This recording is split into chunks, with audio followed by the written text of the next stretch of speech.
바울사도는 감옥에서 디모데후서를 쓰고 있고 얼마 후 처형을 당합니다. 그러니까 디모데후서 전체가 바울사도의 유언과 같은 것입니다. 죽음을 앞둔 바울사도가 후배 목회자 디모데에게 보내는 당부니까 당연히 너무 중요한 내용일 것이고 내용이 무게가 있을 것입니다.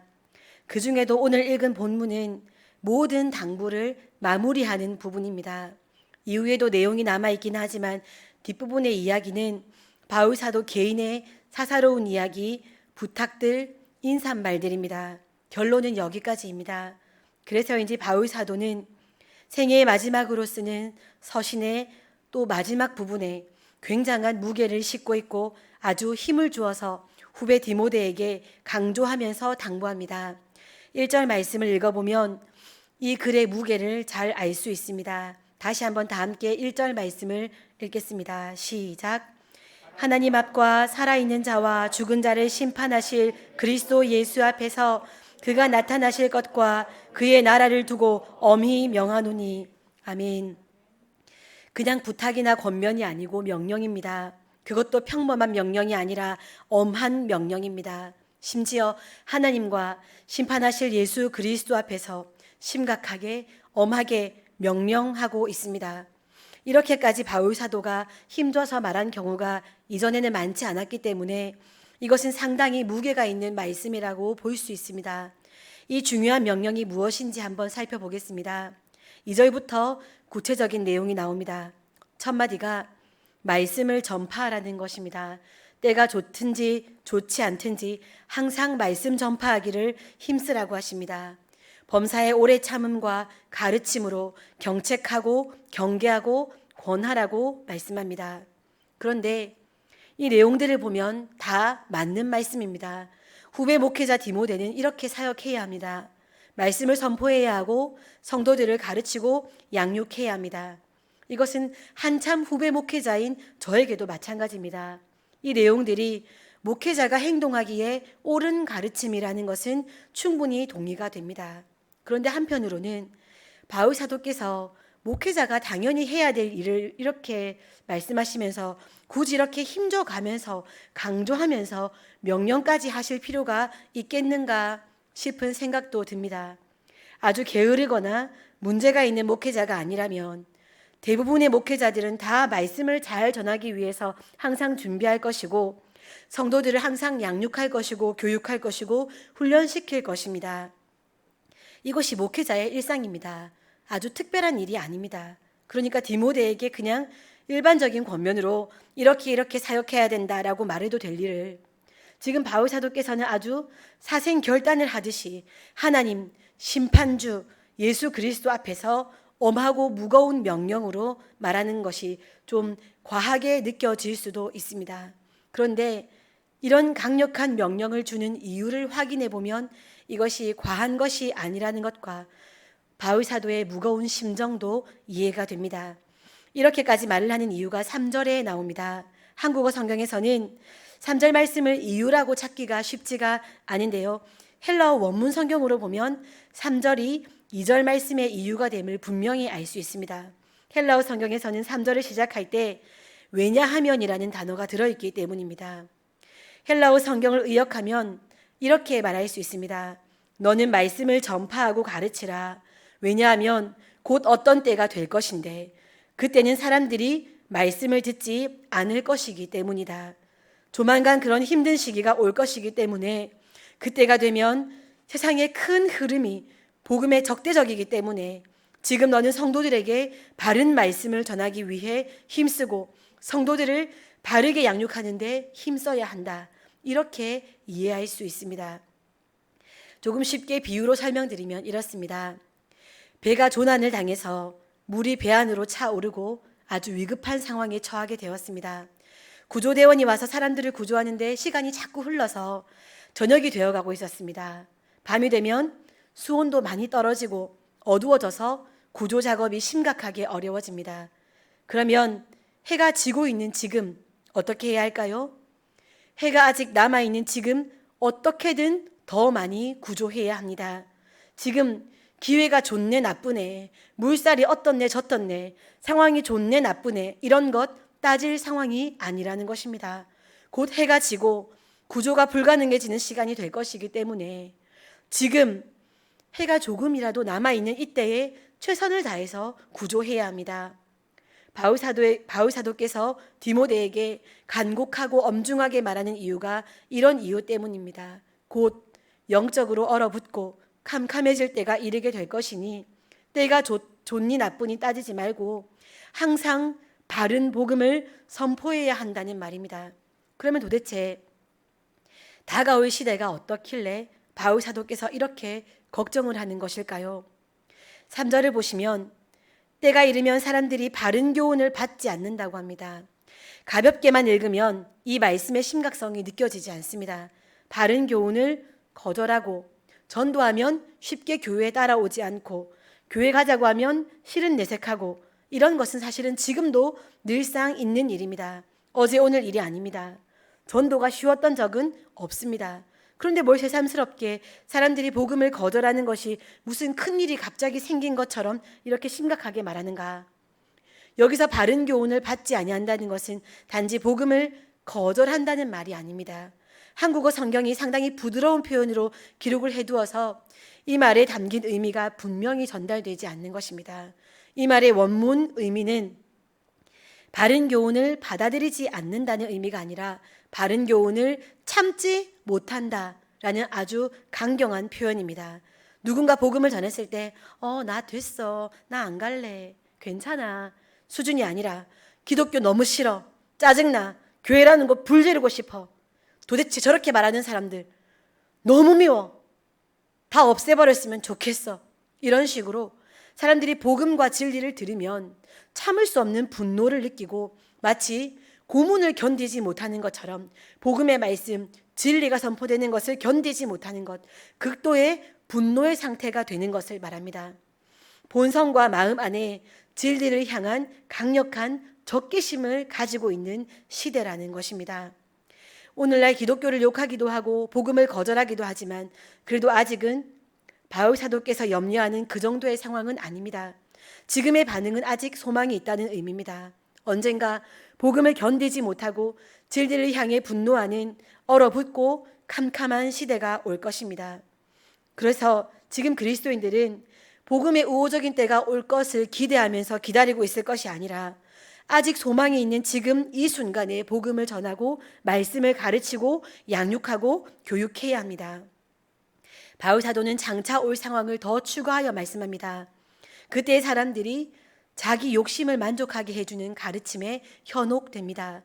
사실은 사람들이 그런 가르침을 원하기 때문에 그런 가르침이 인기를 누리게 되고 그래서 그런 가르침이 많이 생겨나게 되고 사람들은 그것을 스스로 원했기 때문에 더 능동적으로 그 가르침을 따르는 것입니다. 내가 원해서 욕심을 축혀 세워줄 가르침이 생겨나고 그 가르침이 듣기 좋으니까 또 따르고 또 좋아하니까 더 심각하게 생기고 더 따르고 물고 물리는 사이가 되었다는 것입니다. 사실 사람들의 악한 욕심의 포인트는 한둘이 아닙니다. 한계가 없습니다.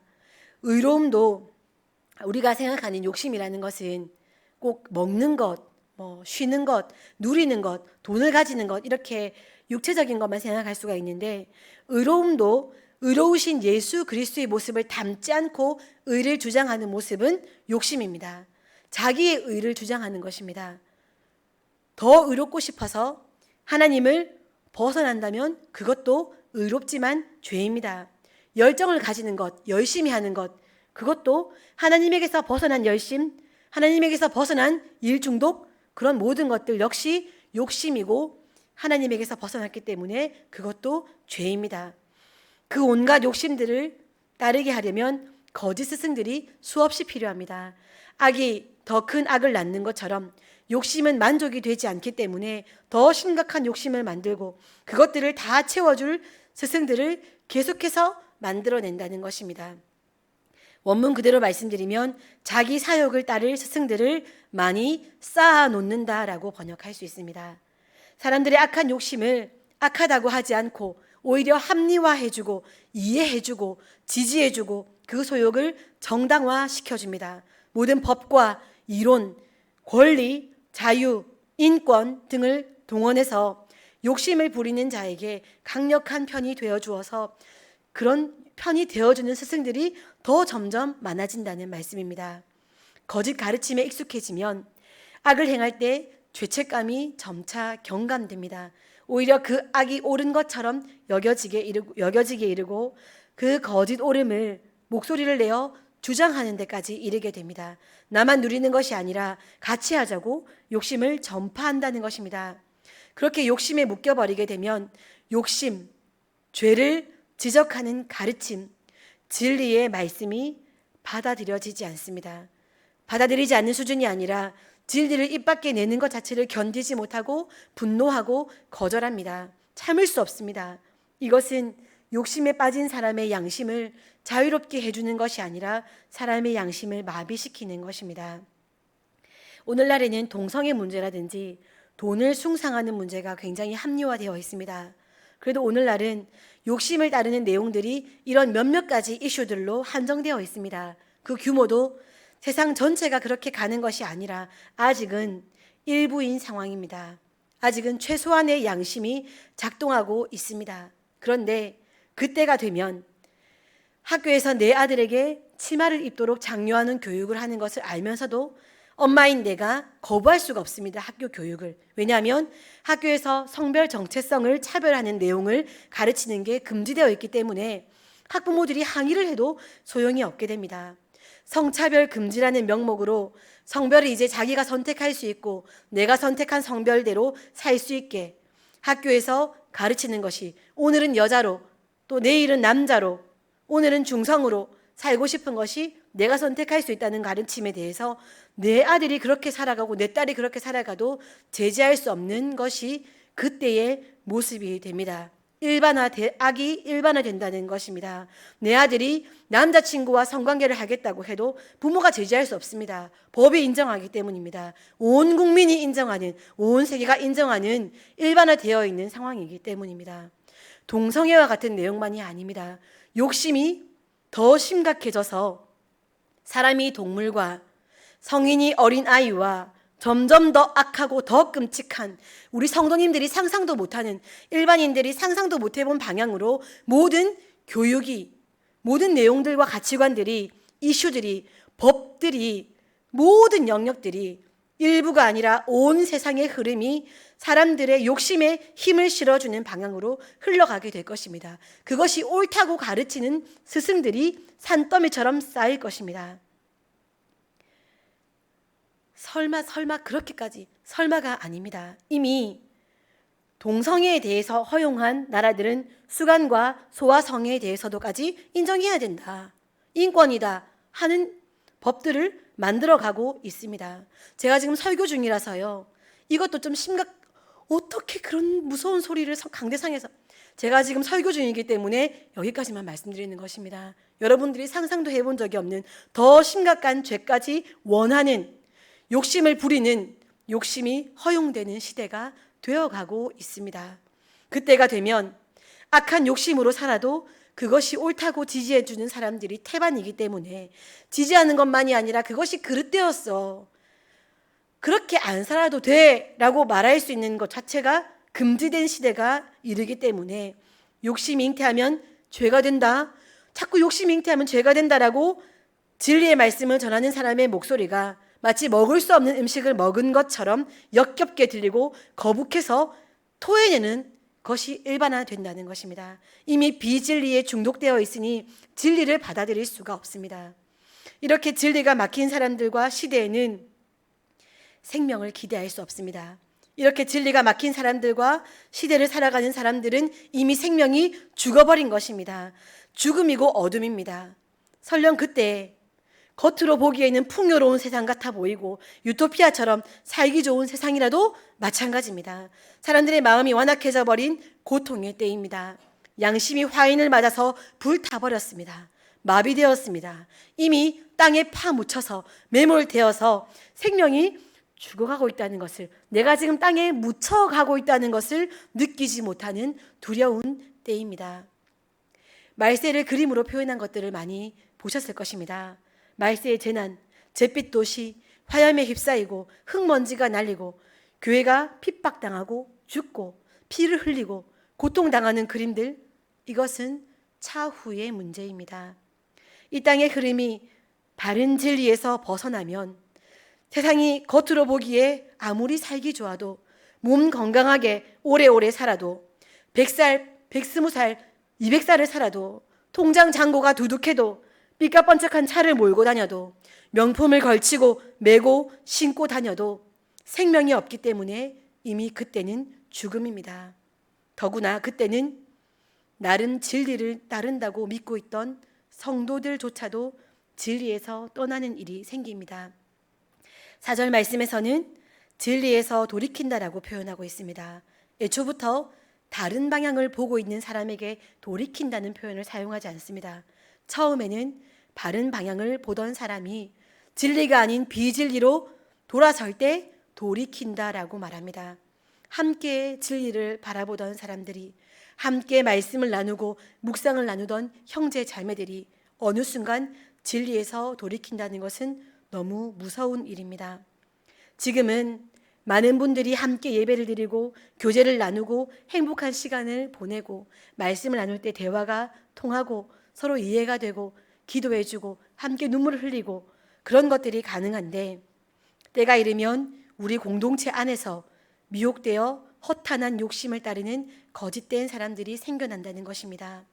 너무 마음이 아픈 시대가 오게 됩니다. 물론 지금도 진실한 믿음의 성도가 아니라 그냥 종교심만으로 교회를 다니는 분들도 지금 계시기는 합니다.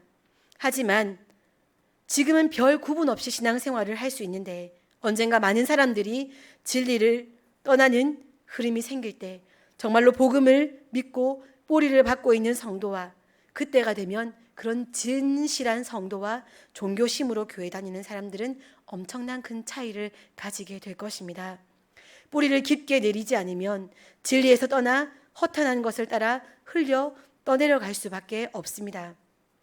진리에서 돌이켜 허탄한 것을 따라간다 라고 말씀드리니까, 그러면 이제 그분들은 교회를 안 다니고 출석을 안 하겠구나 라고 생각할 수 있겠지만 그것이 아닙니다.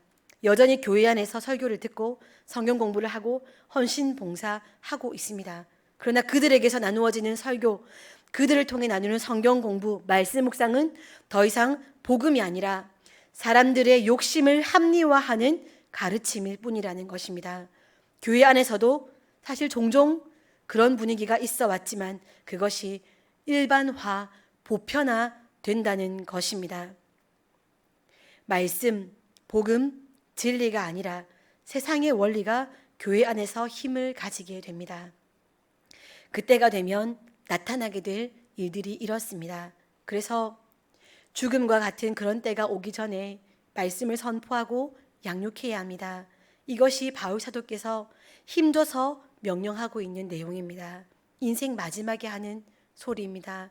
지금 이 명령은 과한 것이 아닙니다. 이 말씀을 목회자인 저희들에게 적용하자면, 목회자가 지금 말씀을 전하는 것은 단순히 회사원이 매일 업무를 하듯 그렇게 일상적인 일이 아닙니다.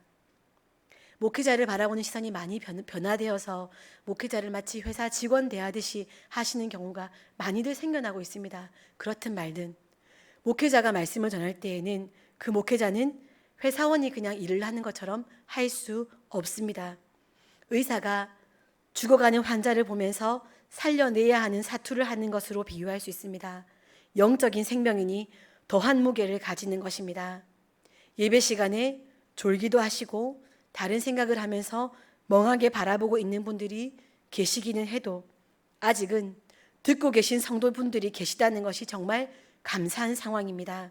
언젠가 많은 이들이 비판과 거절의 마음과 눈빛을 가지고 꼬투리를 잡아서 괴롭히려고, 공동체를 무너뜨릴 이유를 만들려고 이 자리에 앉아 있을 것이고, 마음이 진리에서 떠나게 될 것이고, 선포되는 진리의 말씀이 자꾸 불편하고 듣기 싫어질 것이고, 복음이 전파되는 이 현장에서 앞장서서 복음을 거역하는 아픈 시대가 올 텐데, 그런 시대가 와도 목회자들은 이 직무를 완성해야 합니다.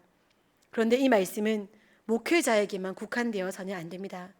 목회자에게는 당연히 적용되는 말씀이고요. 더 나아가서 그리스도인으로서 영향력을 주는 장로님이나 교구장님, 구역장님들, 교사들, 부모님들, 어른들 동일합니다. 코로나를 비롯해서 다양한 이유로 목회적인 환경이 어려워졌습니다. 지금은 좀 회복되긴 했지만, 그래서 교회 학교 예배를 드리기도 하고 이렇게 예배로 함께 모이기도 하고 또 수요 예배도 모이고 새벽 기도도 모이고 그렇게 되고 있지만 구역 예배는 지금도 중단되어 있는 상황입니다. 말씀을 나누며 가르치는 자와 배움을 받는 자가 함께 하기 어려운 시대 상황에 있습니다. 그래서 기회가 어떻다, 힘들다, 안 된다, 안 듣는다, 전화통화로 힘들더라, 문자로 잘 안 되더라. 솔직히 그렇습니다. 그러나 그런 것에 괴념치 말고 복음을 전파하고 양육하라고 지금 성경이 말씀하고 계신 것입니다. 사랑하는 신앙 리더 여러분, 지금 어려운 시대가 된 것 맞습니다. 그러나 아직은 너무 좋은 시대입니다. 복음은 환영받는 상황에서만 전해진 것이 아니었습니다. 성도들이나 학생들, 자녀들이 비협조적이고 속을 썩여도 아직은 기회가 좋습니다. 바울 사도께서 말씀하신 그때가 오면 어쩌겠습니까? 코로나 때문에 못 모인다. 지금 뭘 할 수 있겠냐? 애들이 공부한다고 안 모인다. 생활 반경이 멀어져서 모이기가 어렵다. 살기 너무 바빠서 안 된다. 정당한 이유가 너무 많습니다. 그러나 사랑하는 성도 여러분, 간절하면 방법이 생깁니다. 복음에 대한 바울 사도의 간절한 심정이 우리 안에 있으면 방법은 얼마든지 창의적으로 생깁니다. 저와 같은 목회자뿐 아니라 영혼을 섬기는 여러분에게도 부모님들에게도 바울 사도의 심정이 있는 것이 먼저입니다. 실제적인 방법은 나중에 찾을 문제입니다. 이 심정을 우리 안에 먼저 품어야 합니다. 환경 때문에 포기하지 마시기 바랍니다. 영혼을 향한 바울 사도의 마음이 우리 안에 있으면 함께 방법은 찾아갈 수 있습니다. 코로나 상황이냐 아니냐, 복음을 듣겠다고 모였냐 안 모였냐, 얼굴을 대면하여 만났냐 안 만났냐, 이런 상황을 따지기 전에 상황에 관계없이 우리가 해야 할 일이 무엇인지 먼저 확인해야 합니다. 사도의식을 가지셔야 하고 사명의식을 가지셔야 합니다.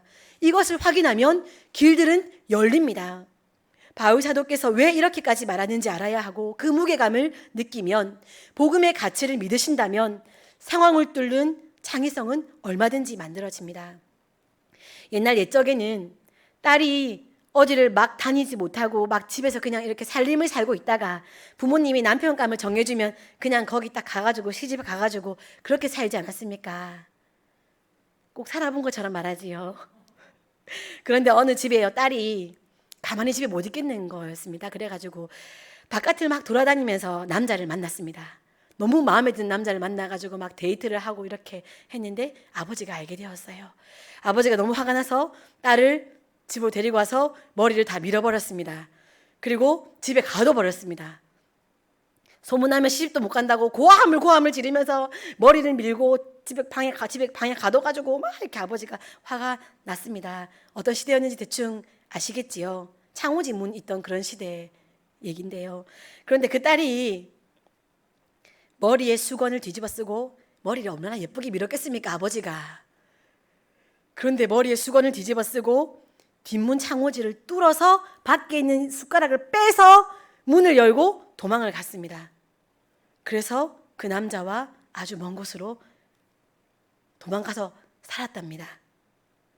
다른 사람 같으면 머리 깎인 게 너무 부끄럽고, 또 여자가 차만 이렇게 남편감을 기다리지 못하고 지가 막 이렇게 데이트를 해가지고 남자를 만났다는 소문나고 이게 너무 부끄러워서 그냥 방에 가만히 갇혀 있을 텐데, 이 여자분은 갇혀 있는 상황에 머무르지 못하고 도망갔습니다. 왜 그랬을까요? 간절해서 그랬습니다.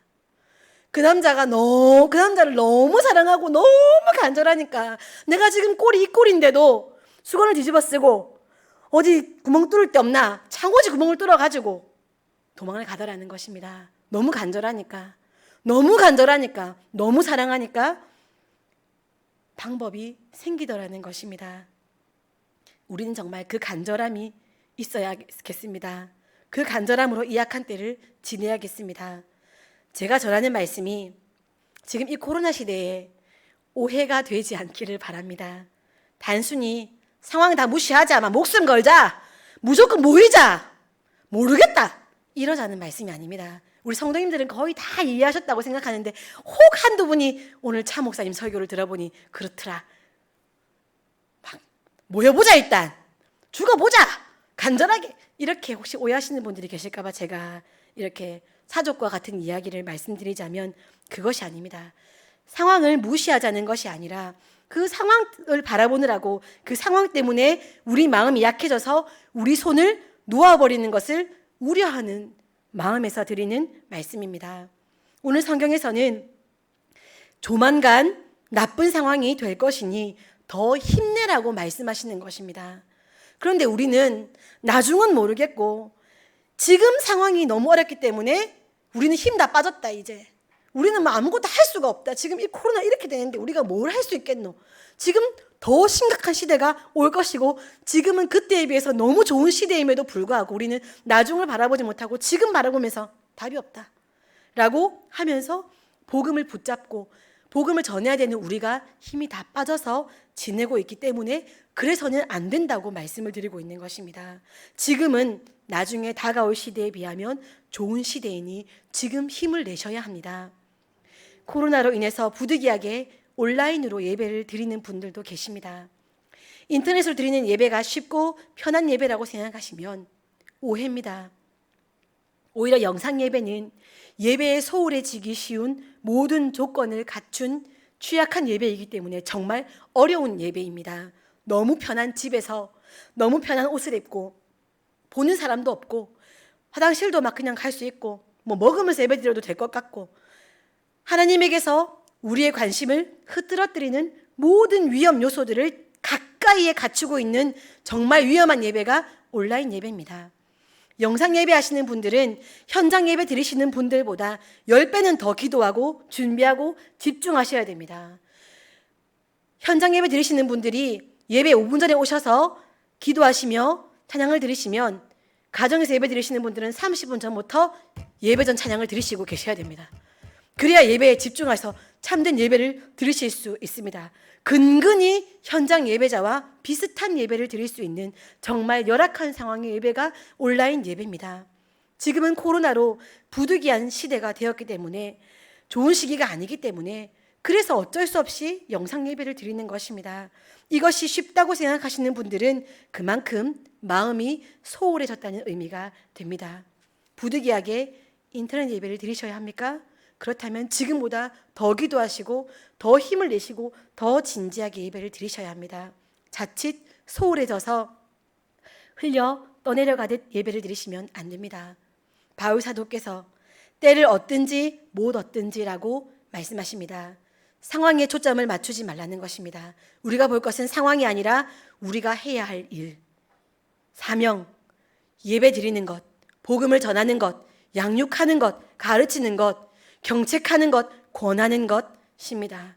코로나나 핍박이나 삶의 자리가 어려운 것, 그런 상황의 시선을 빼앗기면 우리가 해야 할 일, 진짜 우리가 존재해야 되는 목적을 하지 못하게 됩니다.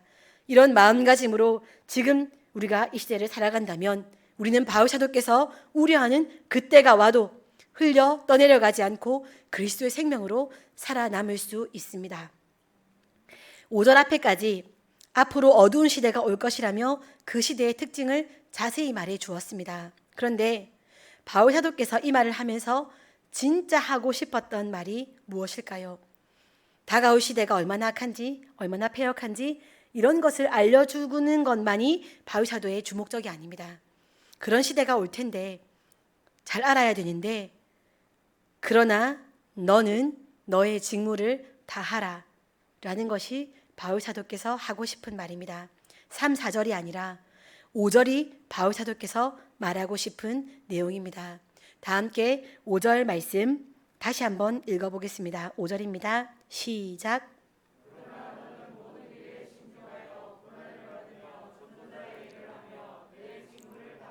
아멘. 시대만 분석하고 환경만 파악하는 것은 아무 소용없습니다. 그러나 너는 이 없다면 분석과 알면 아무 소용없고 오히려 자칫 믿음과 상관없고 믿음을 잃어버리는 비관주의에 빠질 수 있습니다. 바울 사도께서 하고 싶은 말은 시대가 끔찍해질 것이다. 그러나 너는 더욱 열심히 사역해야 한다입니다. 바울 사도께서 다가올 시대의 악함을 말한 이유는 우리가 더 힘써야 한다는 것을 말하고 싶었기 때문입니다. 그런 목적이 없다면 체념만 줄 뿐입니다. 사역을 할 수가 없는, 사역을 할 필요가 없는 핑곗거리만 줄 뿐입니다. 바울 사도의 의도와 정반대의 삶을 살아가게 됩니다. 자녀의 관심이 복음에서 떠나가니까 포기하고, 전도가 안 되니까 포기하고, 성경 공부에 모이지 않으니까 모임 줄이고, 못 모이니까 얼굴 볼 수 없으니까 배우지 않고, 이런 일이 일어나게 됩니다. 가족들과 여행을 하다가 물에 빠지게 되었습니다. 그런데 저는 건짐을 받게 되었습니다. 아직 가족들은 물에 빠져 있는데 캄캄한 밤이 되어버렸습니다. 이제 밤이 되었고 정말 아무것도 보이지 않습니다. 어떻게 할까요? 빛이 전혀 없고 사람의 형상도 보이지 않습니다. 그러니까 물속에 있는 가족들을 포기하고 집으로 돌아갈까요? 집에 가서 바닥을 치면서 울고 있을까요? 아니면 핸드폰 후레쉬라도 켜서 바다를 비추고 손으로 물을 더듬어서라도 사람을 찾을까요? 후자일 것입니다. 상황이 어려워지면 빨리 포기해야 될 것이 있습니다. 하지만 아무리 어려워도 절대 포기할 수 없는 일이 있습니다. 복음의 일이 그렇습니다. 영혼을 위한 생명 사역이 그렇습니다. 우리가 자꾸 나빠지는 상황에만 우리의 시선을 빼앗기면 믿음은 사라지고 없고 체념만 남습니다. 해가 졌으니까 막 그만두자. 가족이 물속에 있지만 어쩔 수 없다. 해가 져서 너무 어두워서 아무것도 안 보인다. 그럴 수 없지 않습니까? 무언가를 반드시 할 것입니다.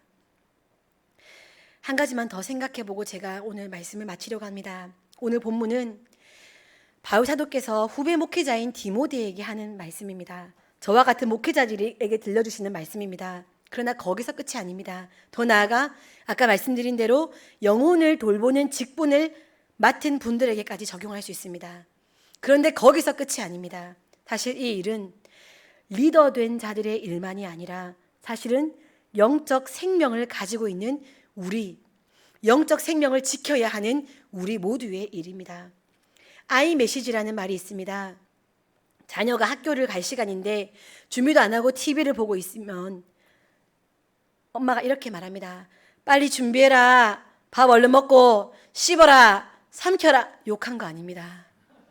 씹어라. 삼켜라. 마스크 껴라. 가방 메고 얼른 잘 다녀와. 안녕. 하고 애를 챙겨서 보냅니다. 부모의 이런 행동은 아이로 하여금 학교 가는 일, 밥 먹는 일, 마스크 끼는 일은 아이 자신의 일이 아니라 어머니의 일인 것처럼 여기게 만드는 잘못된 교육입니다. 내가 잘못되면 내 잘못된 책임은 엄마한테 있습니다. 엄마가 잘 못 챙겨줬기 때문입니다. 이렇게 교육을 받으면 아이들이 생각이 이렇게 자리가 잡힌다는 것입니다. 이때 아이 메시지라는 것을 사용하면 이렇게 쓸 수 있습니다. TV를 끄고 아이와 차분히 앉아서 오늘 하루 늦어도 괜찮습니다. 차분히 앉아서 담이야, 어머니는 담이 일을 잘했으면 좋겠어. 오늘 필요한 준비물을 미리 가방에 잘 챙겨뒀다가 오늘 하루 준비물 없어서 힘든 게 아니고 즐겁게 학교 수업 듣고 재밌게 하루를 지냈으면 좋겠어. 너가 즐겁게 하루를 보내고 돌아왔을 때 엄마가 그런 너를 보면 어머니는 너를 학교에 보내는 보람이 있을 것 같아. 그리고 코로나로 위험한 때에 답답해도 마스크 잘 챙겨 끼는 다미의 모습은 어머니에게 든든히 여겨지고 오히려 다미가 어머니에게 어머니 마스크 잘 챙겨 끼세요 라고 말하는 것 같이 느껴져서 어머니 너무 다미가 든든해. 다미가 어머니에게 그런 보람과 든든함을 줬으면 좋겠어. 이런 식으로 아이의 일, 학교 가는 거, 챙겨가는 거, 준비물 챙기는 거, 마스크 끼는 거, 그거 네 일이야. 네가 잘 챙겨서 했으면 좋겠어. 그런데 그렇게 너가 잘하면 어머니는 너무 기뻐. 기쁜 건 어머니 일. 그 일은 네 일. 이렇게 아이 메시지라고 분명히 표현해야 되는 것이 지금 제가 드리고 싶은 말씀입니다. 바울 사도께서 이 말씀을 하는 것은 실제로 말씀을 가르칠 목회자, 말씀으로 양육할 부모만의 일이 아니라 실은 당사자, 그 악한 시대에 흘려 떠내려갈 수 있는 성도 한 사람의 일입니다. 오늘날 성도들 중에 영적인 일의 책임을 교회와 목회자, 교회학교에 떠넘기는 분들이 왕왕 계십니다.